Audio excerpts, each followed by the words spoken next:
wa sahbihi ajmain amma ba'du. Yang terhormat kepada Dewan Juri dan hadirin hadirat yang dimuliakan oleh Allah. Pertama-tama, marilah kita panjatkan puji syukur kehadirat Allah Subhanahu wa Ta'ala yang telah memberikan rahmat, hidayah, dan inayahnya. Kedua kalinya, sholawat serta salam semoga tetap tercurahkan kepada Nabi Agung Nabi Muhammad SAW yang kita nantikan syafaatnya di yaumul qiyamah nanti. Hadirin yang dimuliakan oleh Allah, salah satu kemajuan teknologi adalah dengan hadirnya media sosial. Ibarat mata pisau yang mempunyai dua mata sisi. Datangnya media sosial tentu membawa dampak positif dan negatif bagi kita. Contoh dampak positif dari media sosial antara lain adalah: yang pertama, sebagai sarana silaturahmi; yang kedua, menemukan teman baru dan lama; serta yang ketiga, sebagai sumber informasi dan pengetahuan.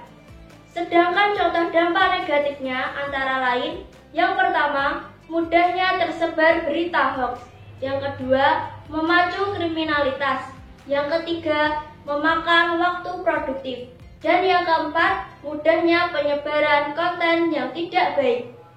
Dalam Quran Surat Al-Hujurat, surat ke-49 ayat 6, Ya ayyuhalladzina amanu in ja'akum fasikum binaba'in fatabayyanu an tusibu qauman bijahalatin fatusbihu ala ma fa'altum nadimin.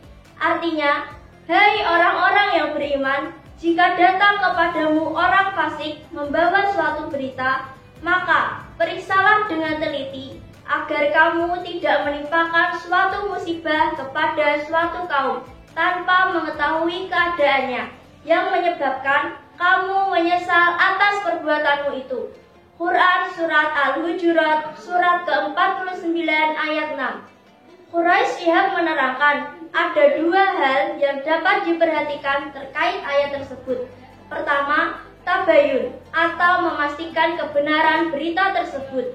Kedua, mencari tahu rekam jejak terhadap pembawa berita. Apakah orang fasik, orang yang aktivitasnya diwarnai dengan pelanggaran agama.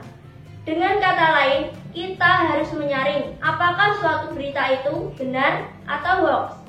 Hadirin yang dimuliakan oleh Allah, media sosial merupakan media online yang dapat digunakan sebagai sarana komunikasi atau sarana untuk mengakses berbagai informasi yang dibutuhkan.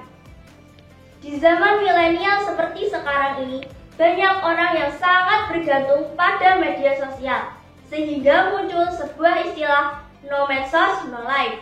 Hal ini menggambarkan bahwa media sosial memainkan peran penting dalam kehidupan sekarang ini tanpa memandang usia. Begitu juga bagi kita para remaja. Dalam dunia pendidikan, media sosial memberi pengaruh yang cukup besar terhadap proses pembelajaran.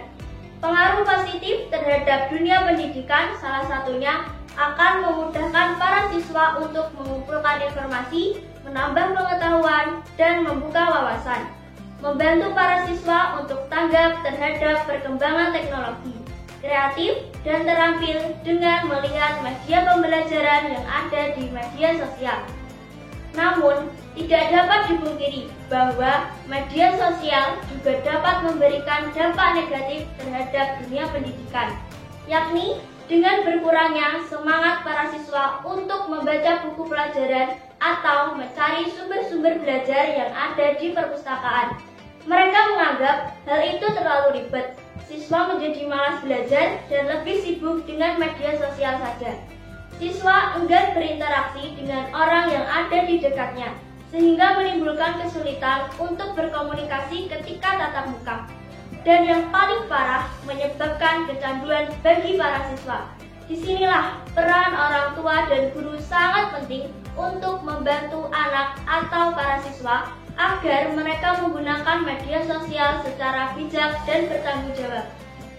Untuk menghindari kecanduan media sosial, orang tua dapat membatasi dengan membuat jadwal bagi anak-anaknya dan mengontrol penggunaan Android-nya. Dan kita sebagai remaja harus bisa berpikir logis dalam menggunakan media sosial sesuai dengan kebutuhan kita.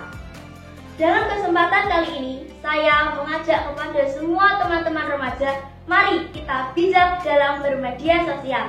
Mari kita gunakan media sosial untuk menambah ilmu, membuka wawasan, mencari pengalaman, dan memperluas jaringan. Dengan bergabung dengan komunitas-komunitas yang bisa membawa diri kita kepada kebaikan. Jangan lupa selalu mengingat bahwa segala sesuatu yang kita lakukan selalu terlihat oleh Allah Subhanahu wa Ta'ala. Tanamkan dan afirmasi ke dalam diri kita bahwa Allah melihat kita dan Allah bersama kita. Sekian pidato yang dapat saya sampaikan, kurang lebihnya mohon maaf, semoga bermanfaat. Terima kasih. Akhir kata, wassalamualaikum warahmatullahi wabarakatuh.